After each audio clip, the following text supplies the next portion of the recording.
Hey, hi everyone. Welcome.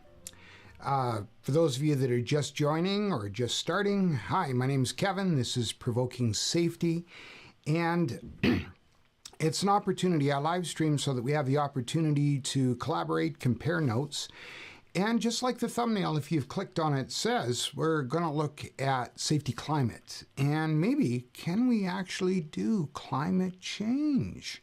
Yeah, that's the question.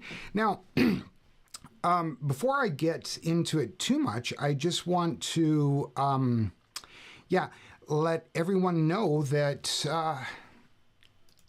I have, got some new video equipment, and so there might be some glitches here and there.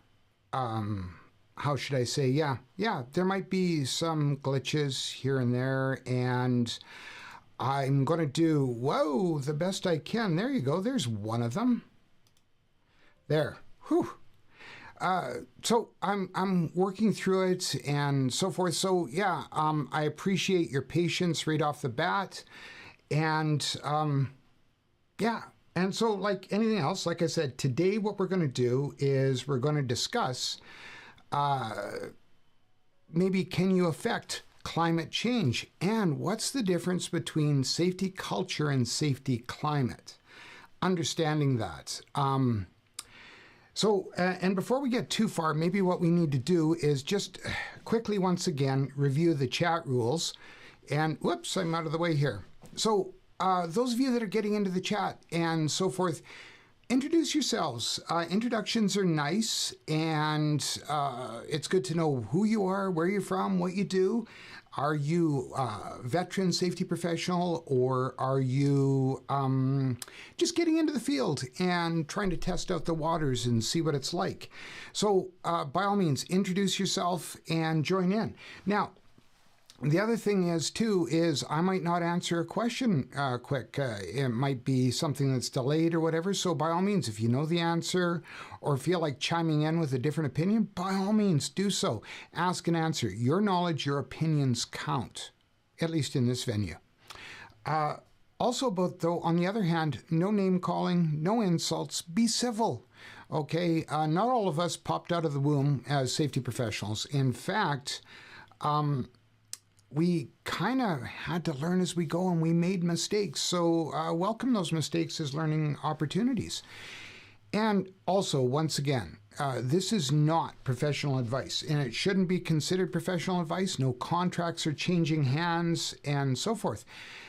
So by all means, it's just a venue for people to collaborate, share thoughts, etc. So, also, I just got a better way to switch cameras. Honestly, I was using the cam links, and it drove me nuts because they would start, stop, die, freeze, as some of you likely experienced, right? Die, freeze. But now, with the video switcher, things tend to work a lot better. So hopefully we're done with the technical difficulties, except for when my display slides slide over my face. But anyway, just as a quick recap of what we did last time, we understood that a safety culture is a common set of values, beliefs, shared within a group or organization. Understanding the state of your safety culture kind of determines safety health at the organizational level, right from the bottom up or from the top down. Common set of values and beliefs becomes that thing that we have to understand affects everybody as far as safety is concerned. But we also went over and looked at the idea, can you test, can you diagnose your safety culture? Can you determine what it looks like? Because we have to determine what it looks like so that we can be able to treat it. If we can't understand what to measure or what to test, we're never going to be able to fix it. So on that note, though, we have to understand what optimal and healthy looks like. So the last stream, and if you haven't watched it, it's on the channel. Just go to the Playstream playlist, and you can see it, or I'll leave a link in the description after the video's done. And maybe I should have left a link in the video in the description prior to the video, but anyway, prior to the stream. But anyway, we went over what healthy looked like. And it's important to understand what healthy looks like, because if we don't know what healthy looks like, we can't treat unhealthy.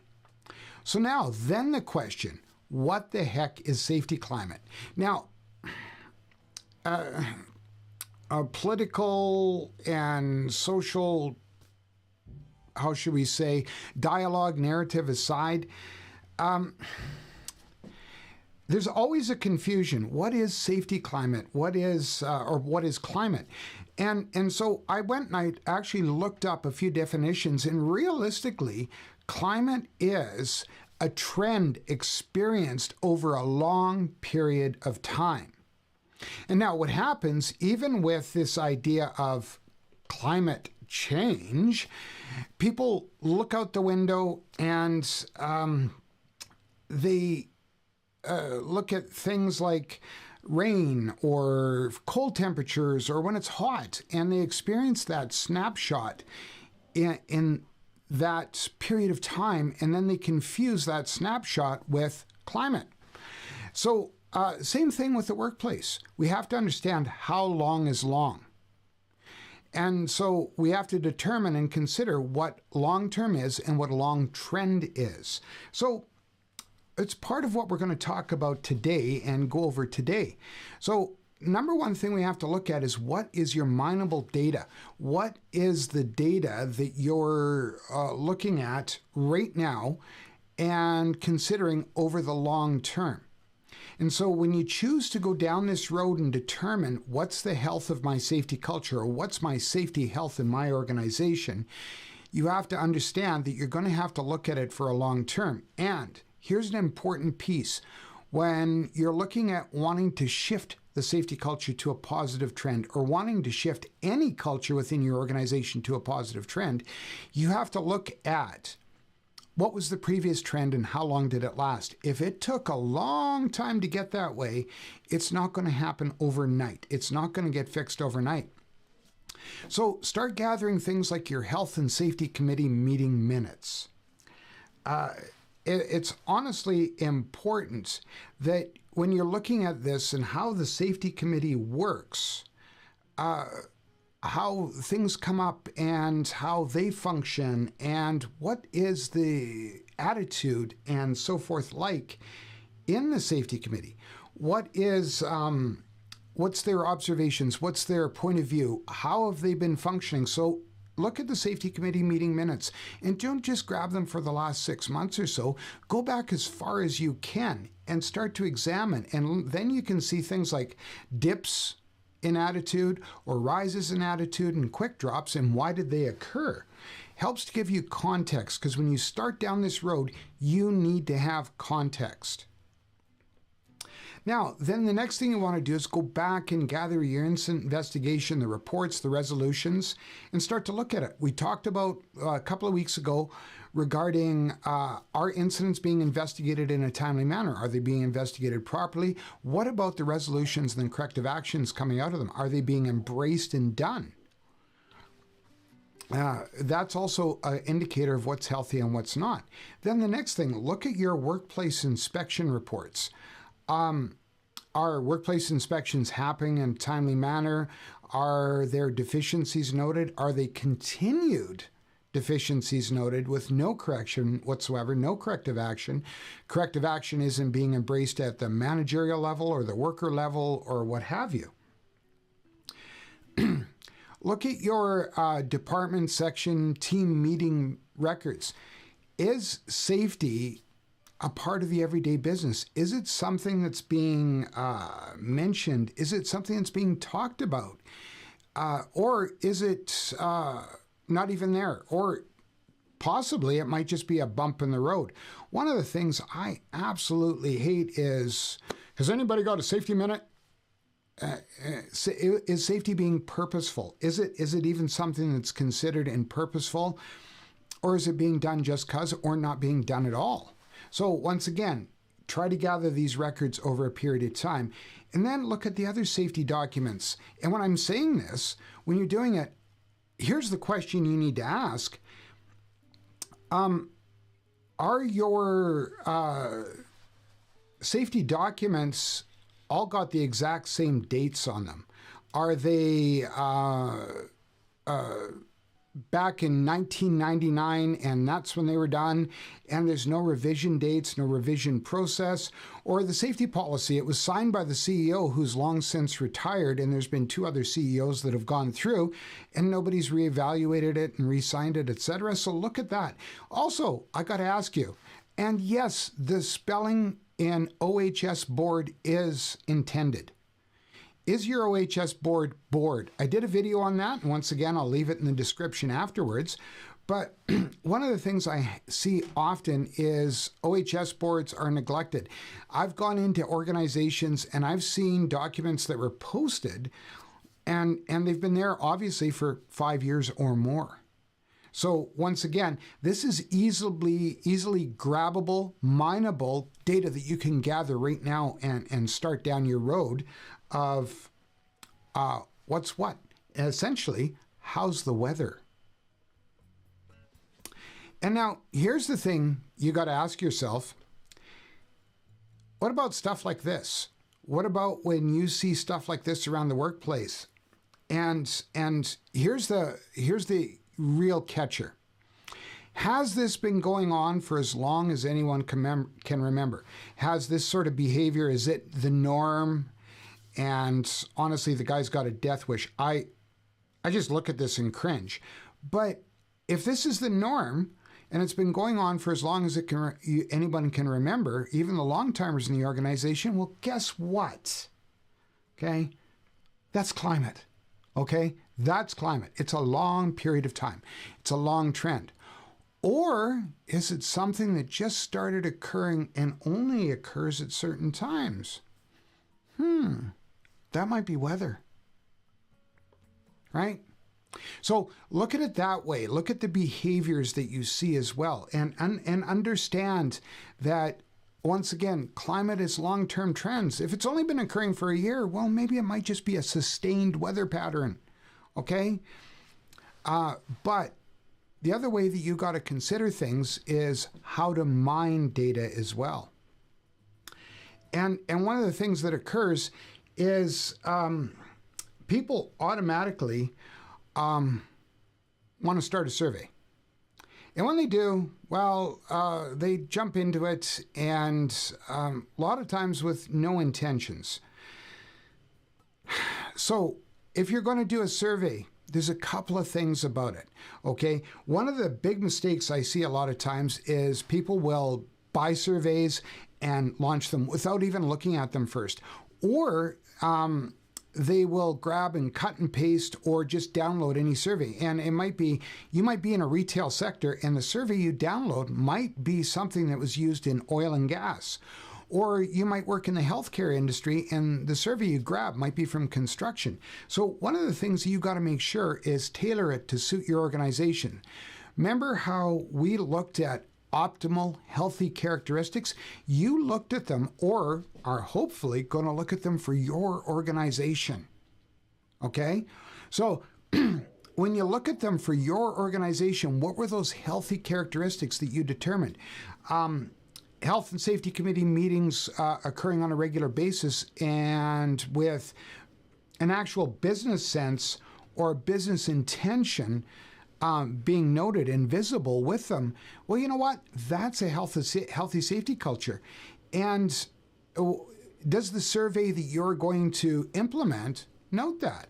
Or are you just going to grab it and launch it without any consideration for that? Okay, so you have to make sure if you're going to download, and there's plenty of templates out there that you can grab from. But the best thing to do, even if they're in a PDF form, don't be lazy. Type it out, create a survey, and you know what? You can borrow from all sorts of different sources and create your own. So it's going to give you an accurate perception, snapshot of what the weather is like in your organization. And you can look at it at that point. Because what you need to do is you need to compare, like I said, your mineable data that you gathered historically. And that will give you the idea of the climate. And is that climate matching the snapshot today? And then when you do that, what you can do is you want to make sure that you have your responses noted. One of the things I don't like for health and safety culture surveys is to have those, it's okay to have very likely, somewhat likely, neutral, not likely, or definitely not likely, or something to that effect. But quantify each of those responses. And watch how you get too granular in those in that quantification. Make it simple, scale of 1 to 5, etc. It's important to quantify each response so that you can total everything up. Because the last thing you want is to have something that's anecdotal. Because, you know what? It doesn't help whatsoever, especially when you have to make a business case for what you want to do. Okay? It's not going to help because the CEOs, the CFOs, all of the executive, the C-suites folks, they're going to want some sort of demonstrable. Anyway, they're going to want some sort of categorized and definitive proof that this is an issue and that they've got to fix it. And one of the things that you're going to need to do is be able to quantify it. Yes, somewhat, you're going to have some things that are anecdotal, but you want to make sure that you are having something that's definitive and not just your opinion, okay?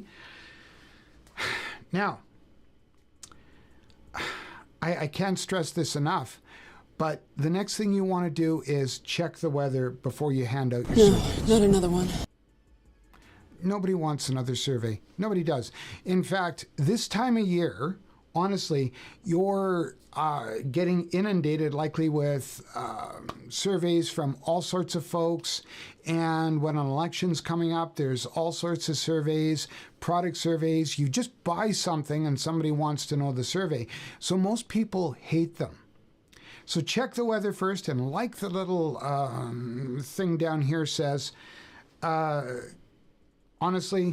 hand out umbrellas. You may have to preface your survey. You may have to say, we're doing this because we want to get a handle on our health and safety. We need to do it. You're going to have to sell it. Because the last thing you want is somebody to pencil whip it. Well, okay. Most click it to death, where they just go click, click, click with no thought so they can get it over and done with. I've seen it lots in organizations where organizations will make a survey mandatory, and then all of a sudden everybody just goes through it with no enthusiasm, no purpose whatsoever, and just, okay, click, click, click, click, click, and done. And you know what? That's of no help whatsoever, because it's not going to give you that accurate snapshot. I mean, right now, I can look out the window and it's a little cloudy outside. I know that, okay? But you need an accurate snapshot of people's perception of health and safety in your organization, because that's what you're doing. You've mined data that you can grab. You've grabbed all of that evidence, that proof of what your safety culture is like. Now you have to look into perception. And now, incidentally, I should mention that doing this and looking at your safety culture and managing your safety culture and taking leadership through it, this is not going to be something that's solved in a 45-minute or 1-hour live stream or a 2-parter live stream. It's going to take a lot. There's organizations that provide courses and workshops on safety leadership, so I encourage you, have a look at one. If anybody's interested, you can reach out to me and I can make some recommendations, but realistically, it's not something you're going to solve off a live stream. I'm going to give you some high-level points, and that's it. Now, you have to ask yourself, okay, what's next?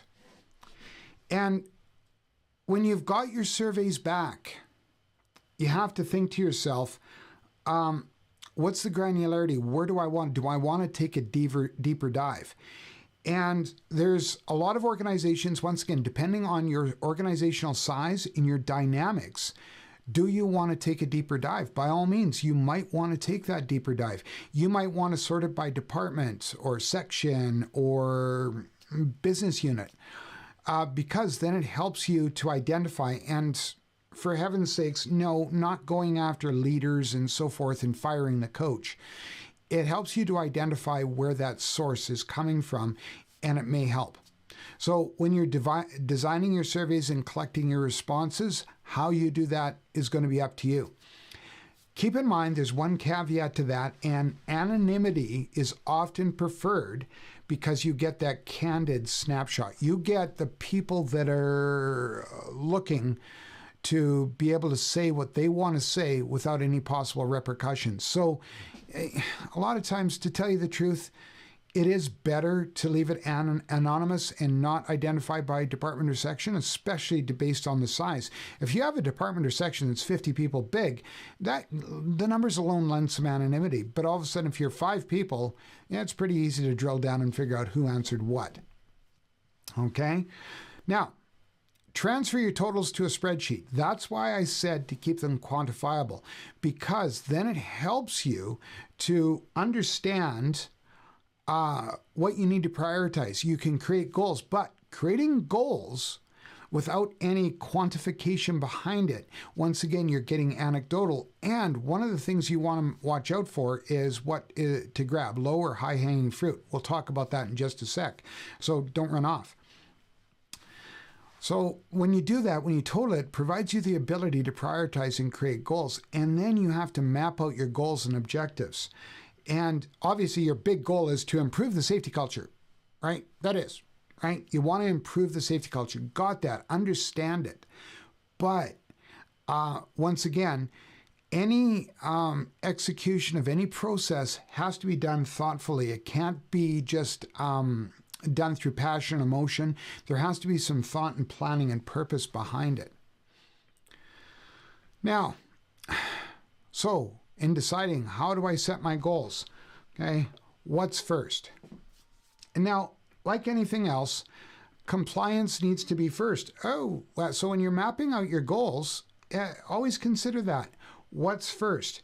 What am I going to do for compliance? What do I have to understand is going to occur?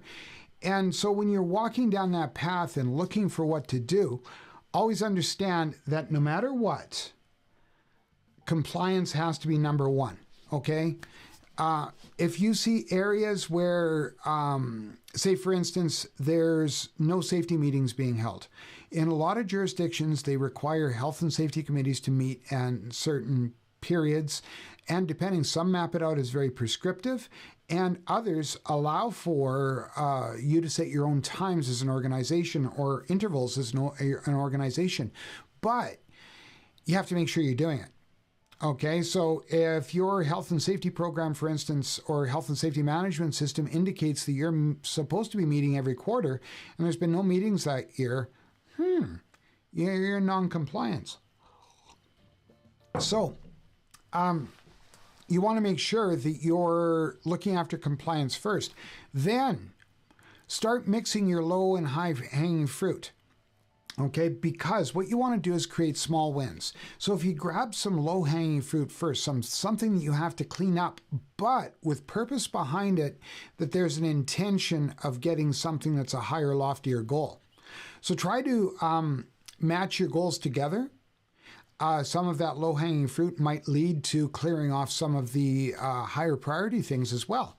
So match your small wins to your larger goals wherever possible. Make your small wins lead to those larger goals. So it might be that, say for instance, the Health and Safety Committee meeting isn't meeting, and find out and identify why they're not meeting. And then it might be just a process of getting that back together, and bang, small win. But when the Health and Safety Committee starts working and doing the business that they're supposed to be doing, you'll find that a lot of that other stuff clears off fairly well. It does. Okay, so look after those small wins first. And like anything else, I can't say it enough. You have to involve other workers at all levels. Getting your health and safety committee working and behind you is number one. But then, how do you involve those other workers? Because believe you me, I can't say it enough. And I've said it before, authorship leads to ownership, which leads to commitment. Because then, if people feel that they own something, they're honestly going to be involved. If they felt that they're part of writing it, they're going to take ownership of it and they're going to take commitment to it. Nobody buys a brand new vehicle and doesn't maintain it. Nobody buys a house and doesn't at least shovel the front sidewalk in the wintertime or mow the lawn once in a while or what have you. However, it's important to note that a lot of times it will be funny. You'll get people that will maybe seem to be hesitant, not players in the whole game, but all of a sudden when you involve them, it makes a huge difference.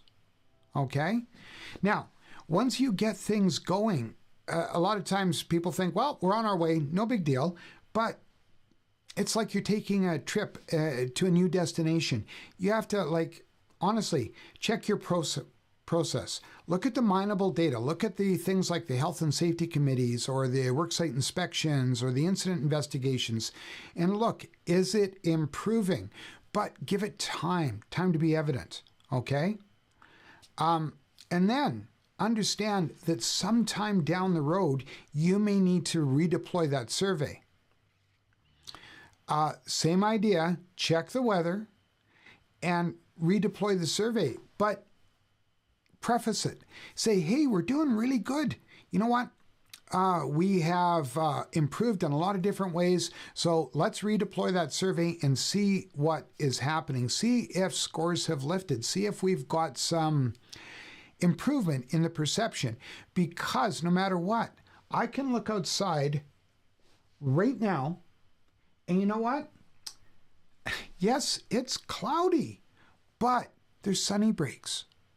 And I see some clearing in the clouds. So that's pretty cool. So yes, it may be cloudy. It may have been storm clouds when you started. But do you see some improvement in the weather? Now, the next thing you might want to do is consider longer term or periodic reviews. I'm doing a series on safety management systems or occupational health and safety management systems. And they also are determinant in how your organizational safety health is. Because basically, you have to understand, just like your body, your systems all work together. Your musculoskeletal system works, and if it's not working, then you know what? Pretty soon, your respiratory system, your circulatory system, all goes wonky as well. Neurological systems, etc. Everything works together and needs to be working in optimal health. So one of the ways to do that is audit your safety management system. So depending on your jurisdiction, you may have, like here in Alberta, we have the Certificate of Recognition. More about that in later videos. But auditing that once annually and having an external audit being done every 3 years helps to verify where you are. And I've seen people, organizations go from a low level and climb throughout that whole entire process as well. But once again, it takes a little bit of effort to deploy it. The other thing is when you're doing this, what is the return on investment? And it's an absolute proven fact. You can, if you want to argue with me, by all means, let me know in the comments, throw it in the chat, whatever the case may be.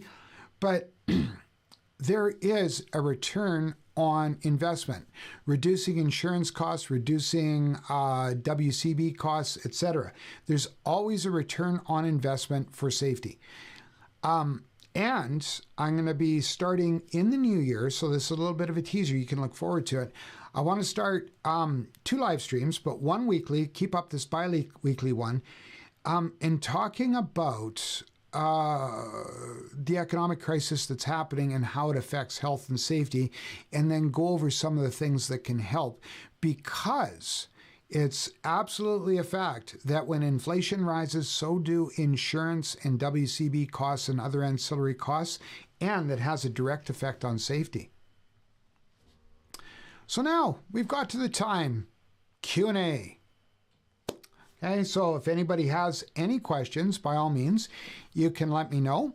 Put them in the chat. And if you're catching up on the live stream at a later time, you're catching up a little later on, by all means, you know what, throw them in the comments as well. Any of the videos you watch, go ahead and throw a question into the comments, and I'm being more than willing to answer them on another live stream. Because that's kind of what this is all about. Some collaboration, the opportunity to talk, etc. And yeah, I enjoy the feedback I get from each and every one of you. A couple of things to note as well. As I said, I'm still getting the new office reconfigured, so excuse the mess and so forth. Working with the new hardware, software, etc. Lots. But I definitely want to improve, so I also don't mind the critiques.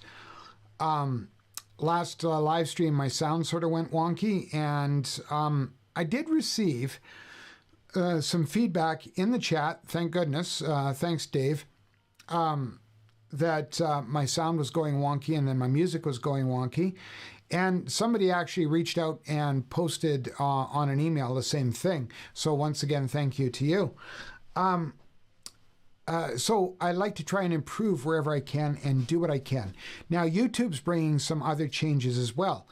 And a couple of things there. Number one is I've signed up to be a part of what Google calls Allowed, where once I'm accepted into it, they will, not the live streams until they're recorded and done, but all of the videos, the ones I choose, can be signed up to be dubbed through AI into different languages. So I'm kind of excited about that, kind of trepidatious too, because I use a lot of colloquialisms, and as you may know, sometimes I mumble a bit. So I'm really looking forward to that. Now, another thing that they're doing is also moving more towards the educational arm. So what I'm going to be doing is taking and bundling some of my things like, say, incident investigation theory and practice, health and safety programs like the writing program documents, and that into smaller courses, and putting them in for approval and see what happens, and trying to design a course around that. But that's down the road. Doing what I can, keeping in mind I have a life outside of this channel, and sometimes it gets very busy too. So anyway, wasn't a lot of people in the chat today, and I sort of understand that because, well, you know, 'tis the season. And on that note, 2 weeks from now, it is Christmas Eve, and then a week later, it's New Year's Eve. So I'm going to try and put together a couple of videos, but there won't be any live streams until the new year. So sorry about that for any of you that look forward to them. I will try to publish a few shorter videos, but there won't be any live streams to the new year because, yes, Kevin has a life too. Might be a bit of a surprise, but I do. So on that note, the other thing is when I was putting all this together, I don't have a closing screen. I'm sorry. So yeah, I'll see if I can do it live. Let me see if I can. Nope, I can't do it without switching. So one of the things, mental note, remember to have a closing screen. So what I'll have to do is just fade to black and mute out, and I'm sorry, but that'll be it. So anyway, there's I've prattled on long enough. There is no questions coming in the chat, and nobody's raising anything. So what I'll do is I'll take this opportunity and I'll do a quick Christmas video as well, but wish you all a Merry Christmas and a Happy New Year. And for those of you that are, well, I'm traveling and working through the holidays or whatever, please do me a favor, stay safe. And in fact, that leads me to the closing. Until we see each other again, and I really hope we do, don't just think about safety, don't just talk about it, but be a safety leader and a safety influencer. Provoke safety, whether it be at home, at play, or at work. Provoke safety, okay? Take care. Bye for now.